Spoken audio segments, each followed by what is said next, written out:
FC Goa TV is brought to you by Sanao International. Sanao International, the one-stop solution for all your communication services.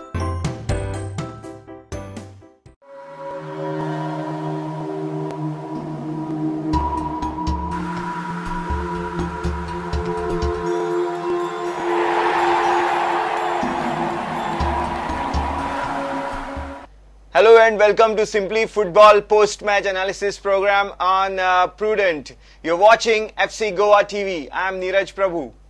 FC Goa fought out a 1-1 draw at ATK last night in Kolkata. It was a tremendous game, not for its moments on the field, but the proceedings of the field captured the imagination of Indian football circuit. Never ever in the history of Indian football a match has kicked off as late as it did last night. The match got on to a start at around 10:45 and ended past midnight. So it was a really unusual sort of history that FC Goa are now involved. The Gors have really been the team to beat this year so far in the ISL, having also created a couple of great records with the fastest hat-trick, 2 consecutive hat-tricks by their player free scoring team. But this sort of a record now with FC Goa is really unfortunate, and it was unavoidable as the things had panned out beyond anybody's control.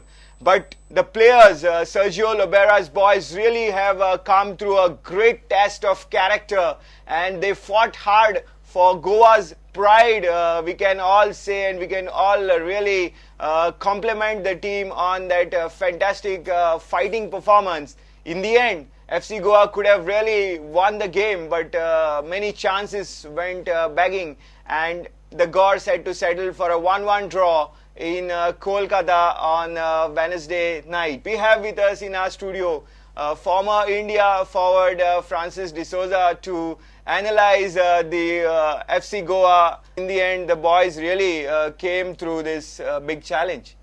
Yes, Neeraj, a long ordeal for the FC Goa team and also the fans in India and all over the world.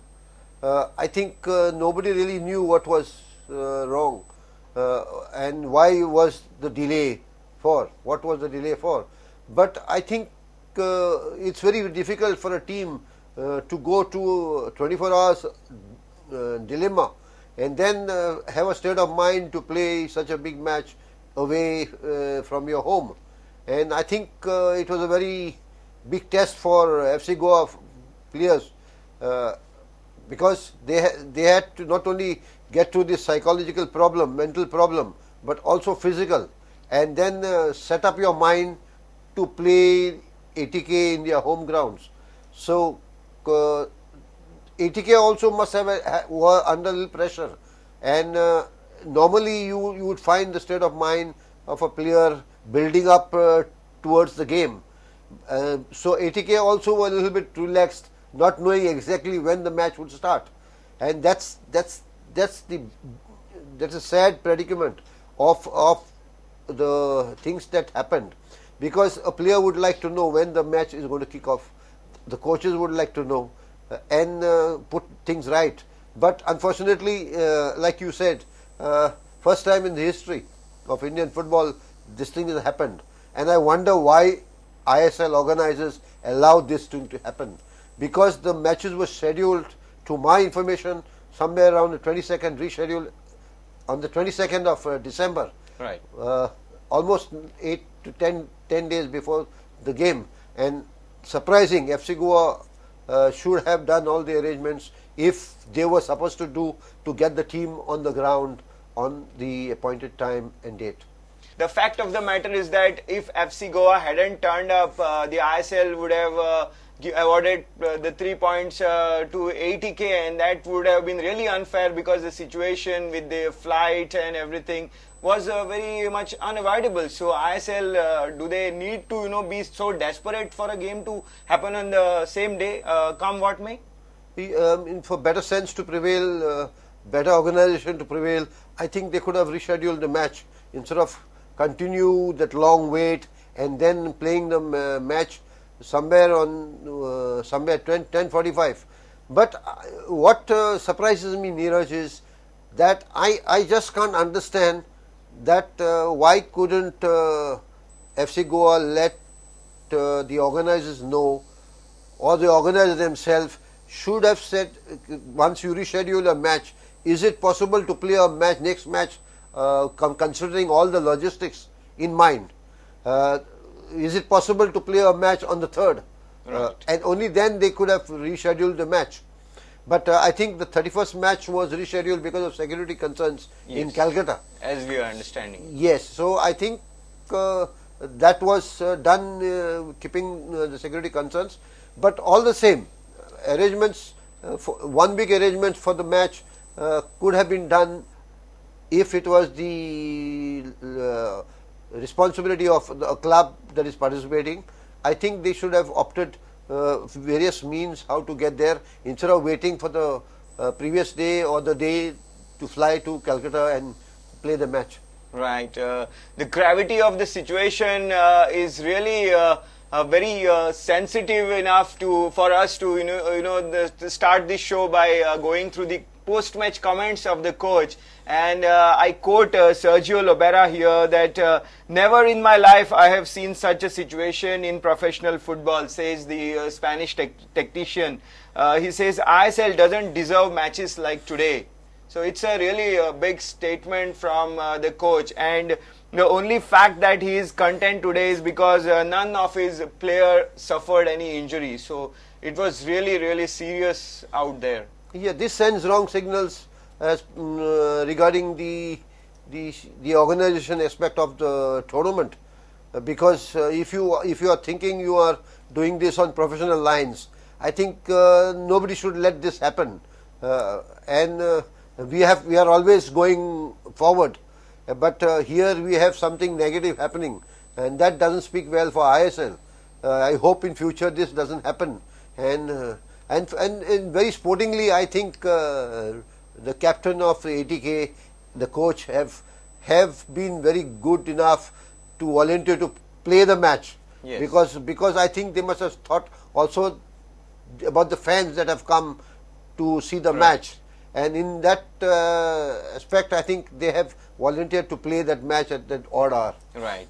Coming to the action on the field now, two players who you would have expected to score got onto the score sheet in the match. Robbie Keane gave the lead to ATK in the 4th minute, while Ferran Corominas, the leading goal scorer of the ISL 4, added another goal to his tally and took his total to 9 goals in the competition. Let's now watch the highlights from this match and come back to Francis to know his thoughts on the action on field.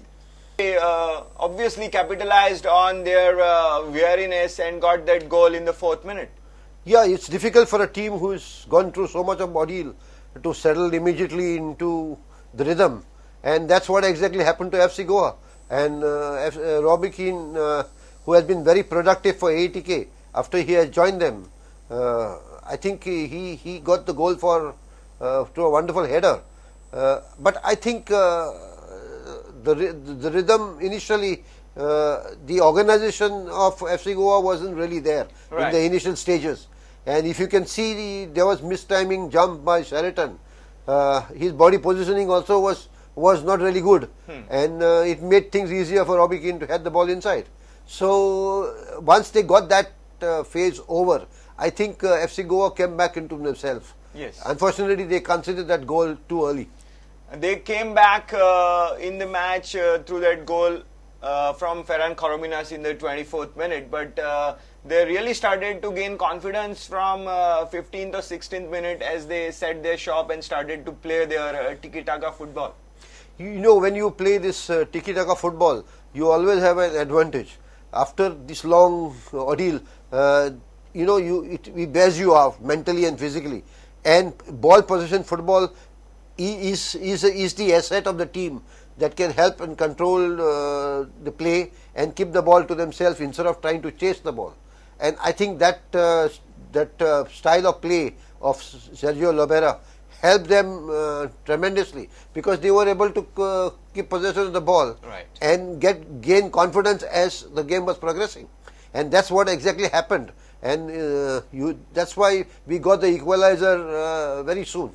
And any word on the art of finishing, as Koro time and again gives us the master class of how to round the goalkeeper and place the ball in the net? See, form is temporary, but class is permanent, Neeraj. And time and again, Koro has been displaying his quality to the FC Goa fans and to the opponents. And yesterday, very rightly, he did it again for FC Goa. And he is always going to be the danger man for FC Goa. And other teams have to watch out, because he is very lethal when it comes to the attacking third. Right. Let's now take a short break and come back to know more from Francis de Souza.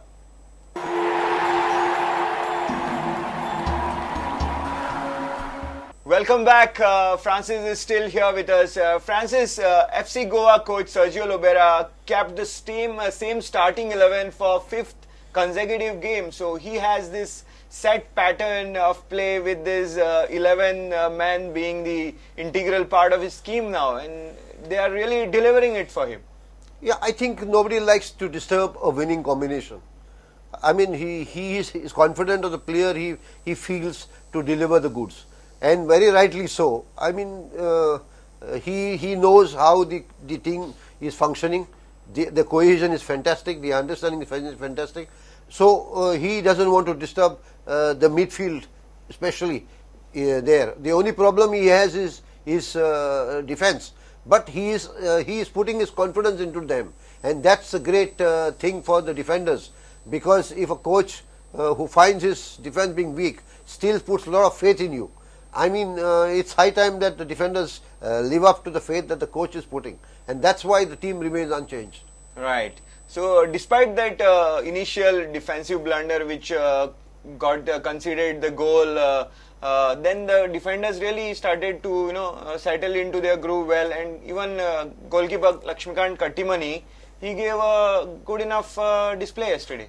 Let's be honest, Neeraj, a team with this caught up in this problems, landing there at an odd hour of the night and performing here, they have done a wonderful job. Absolutely. I mean, hats off to them, because I don't think anybody would have performed the way they have performed, and they have got the point which they rightly deserved. Sure. If they should have won the match, yes. But that was not to be. But if they have got a point, I think very creditable to them.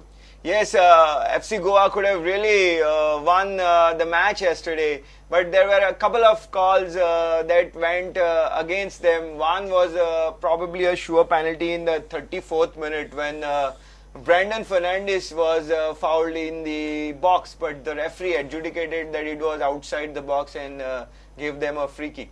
I have always maintained, Neeraj, that the referee has to have the courage and the observation to see this incident and then award a decision that which is rightly as per the laws of the game.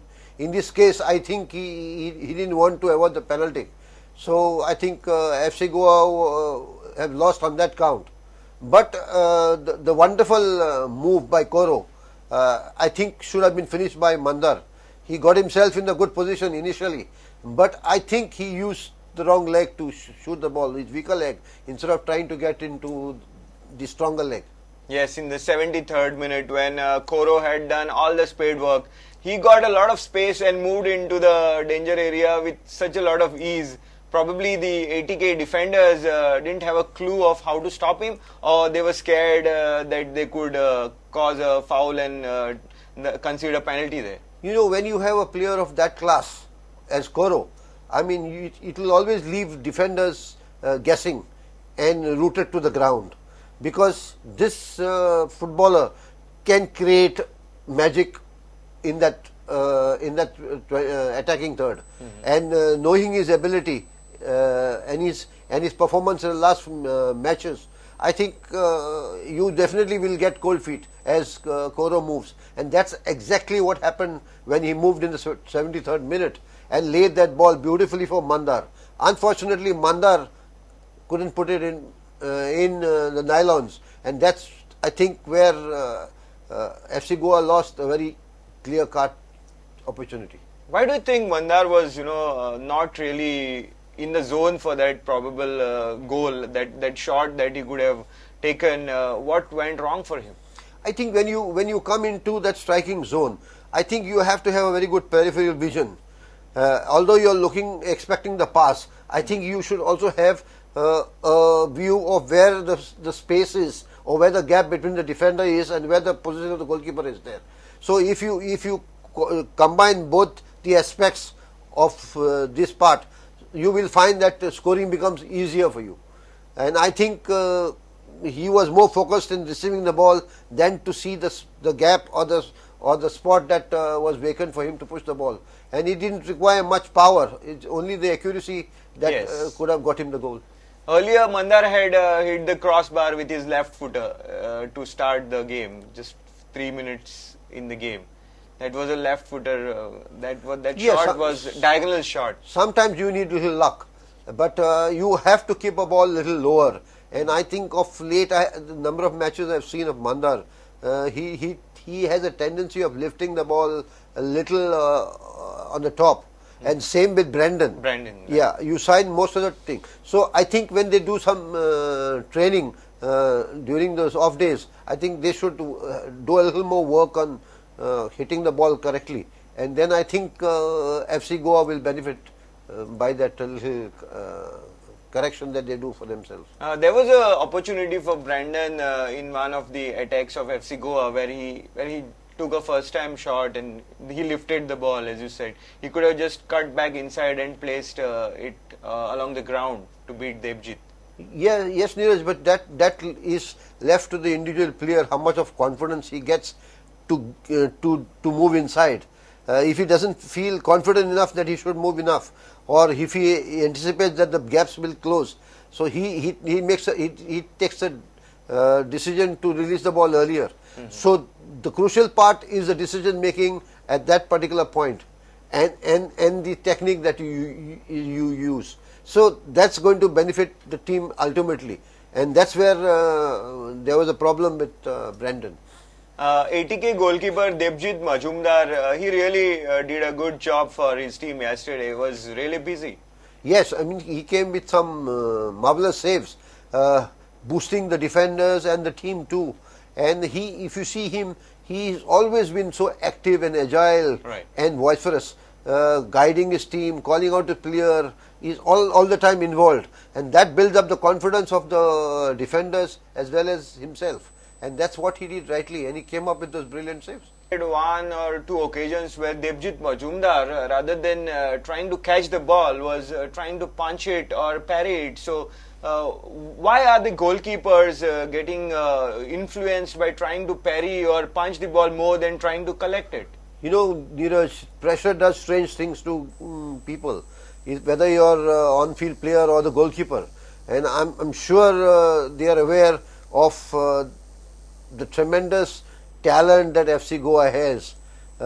So I think Debjit must have been under pressure because he is facing one of the best strikers in the competition. Sure. So I think that makes him to place his philosophy of safety first. In case he fumbles in catching a ball, I mean it can be disastrous for his team. So I think he made up his mind to play safety first philosophy and punch the ball when the ball could have been held back. So confidence level also is a very important aspect as far as this high voltage matches are concerned. Coming to you being also into mentoring and coaching, how do you advise the youngsters? Is catching the art of real goalkeeping, or as you say, you don't want to fumble, so you just punch it out or parry it away? You know, you have to make decisions as per the flight of the ball or the power of the ball, and which balls you are confidently going to hold or you can hold. These are all decision making aspect of goalkeeping. Right. And normally you will try to hold the ball because that will be the safety. Very, very confidently you can get the ball in your possession. But if the confidence level of the goalkeeper is not high, I mean, he will resort to fisting and parrying the ball away to avoid any mistakes by him in trying to hold on to the ball. Right, so that's the advice coming from one of the most experienced footballers, past footballers. He has been a coach, a referee, so we have a complete footballing expert here with us. Moving ahead in the show now, with the match ending 1-1, which coach do you think was more pleased with this result? I think Sergio Libero also should be very, very pleased. For me, in my opinion, I think they have done a wonderful job. I mean, you can imagine the experience they have gone through, the hardship they have gone through mentally and physically, and to come out with 1 point. They could have won the 3 points with a little bit of luck. But I'm thinking hats off to him for putting up, pumping his boys, boosting his morale of his team, and giving such a good performance. But all the same, I feel he like he said also in his post-match conference that he came out without injuries. With fatigue, you always tend to get more injuries, and he has got 1 point plus the benefit of injury-free match, which will help him in the matches ahead. So I think Sergio Libero has done a very good job, and appreciate, and I would congratulate the team for putting up such a fine performance. Right, it was really challenging performance by the team, battling the off the field situations as well, and these are some of the trials and tribulations of playing football in the competitive world out there. So now moving ahead, FC Goa have another test coming through in 2 days time as they take a flight to Guwahati, and they are playing Northeast United on Saturday in another 2 days. So that will be another second part of their challenging away phase now. See, yesterday's match is such an encounter that they have overcome. I think if they can put up such a brave and beautiful display yesterday, after getting 2 days rest, you know, I'm thinking psychologically they will be boosted of what they have done yesterday.